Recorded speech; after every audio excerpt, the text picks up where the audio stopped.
안녕하세요. 5조 1주차 브레인스토밍 발표를 맡게 된 박선규라고 합니다.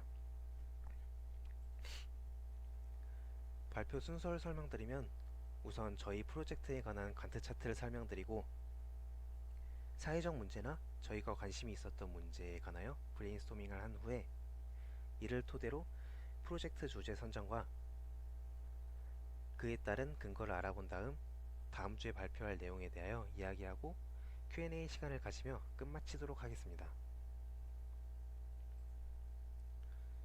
프로젝트 일정은 다음과 같고요. 이번 주에는 브레인스토밍과 RFP를 70% 진행하였습니다.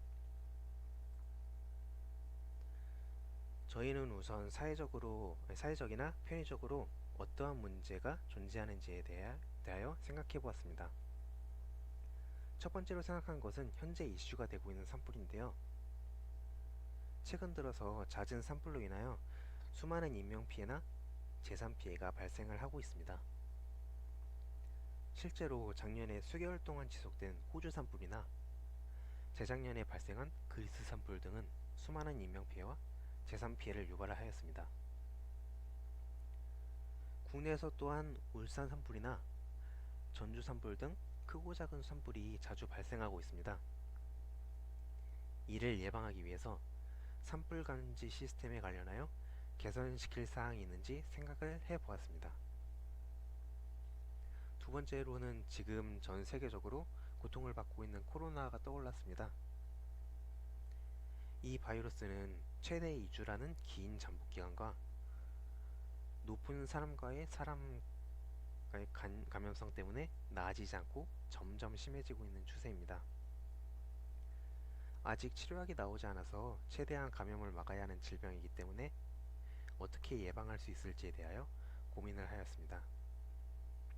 또한 바이러스로 인하여 주로 집에서 생활하는 시간이 많아짐에 따라 1인 가구인 사람들이 외로움을 느끼는 일이 잦아졌습니다. 이에 따른 방안 또한 생각을 해보았습니다. 그 외로는 생활 관련해서 편의성을 추구할 수 있는 부분과 산업 현장에서의 편의성을 추구할 수 있는 부분에 대해서 생각을 해보았습니다.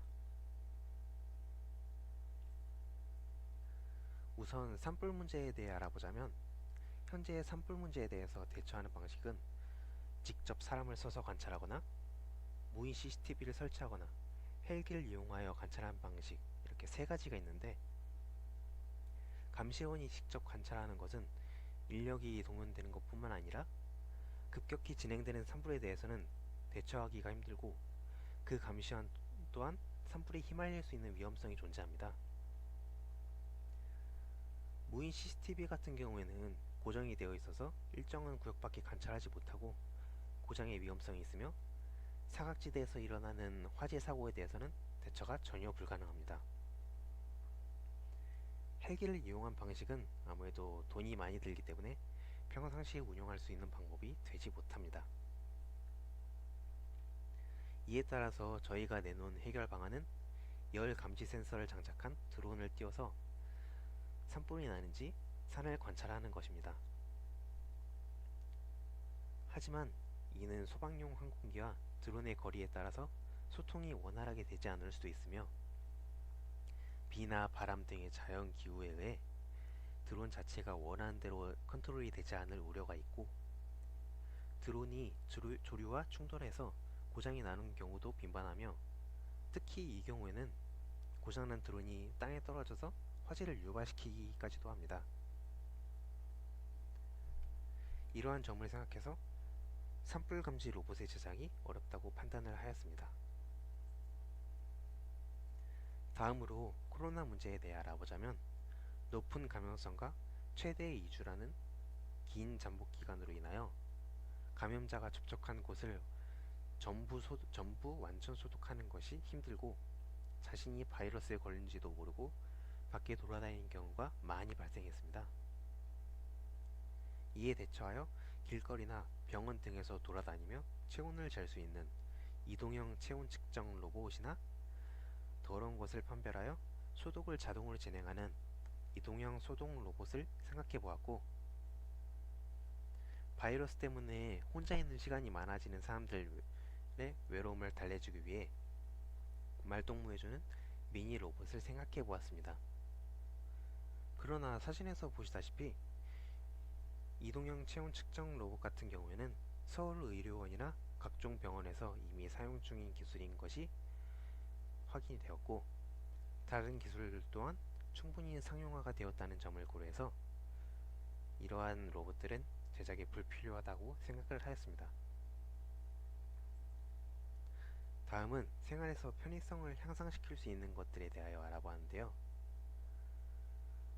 사람의 자세를 인식하고 어떠한 기준에 맞게 자세를 교정시켜주는 자세 교정용 로봇을 생각하였습니다.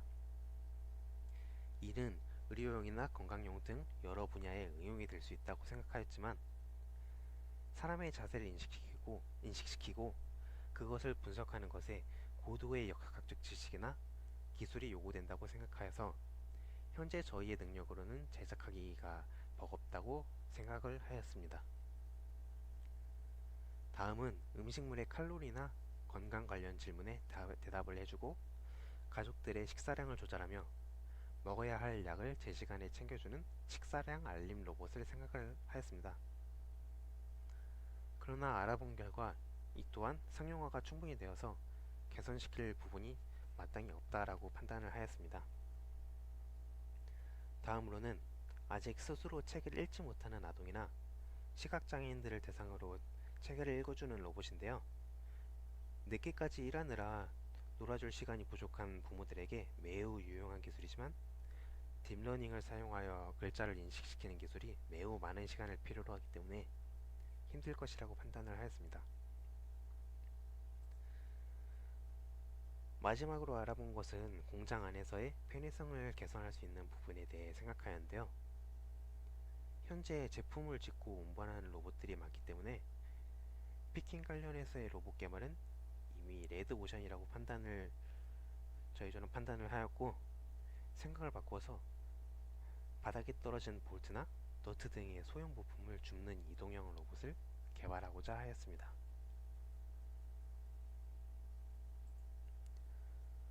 공장에서는 로봇들이 주로 작동이 되기 때문에 이러한 바닥에 떨어진 부품들을 줍는 로봇은 필요 없다고 생각하시는 분들도 많으실 텐데요.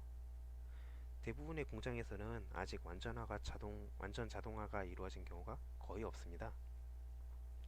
특히 수작업이 요구되는 조립 라인이 꽤 많은데요. 이러한 경우 벨트 위를 타고 오는 제품을 조립할 때 나사나 볼트 같이 작은 부품들을 떨어뜨리는 경우가 잦습니다. 또한 조립 라인의 경우에는 같은 라인에서 일하는 근로자가 일정한 속도로 제품을 조립하는 것이 아닌데요. 예를 들어서 특정 제품에 여러 부품을 달아야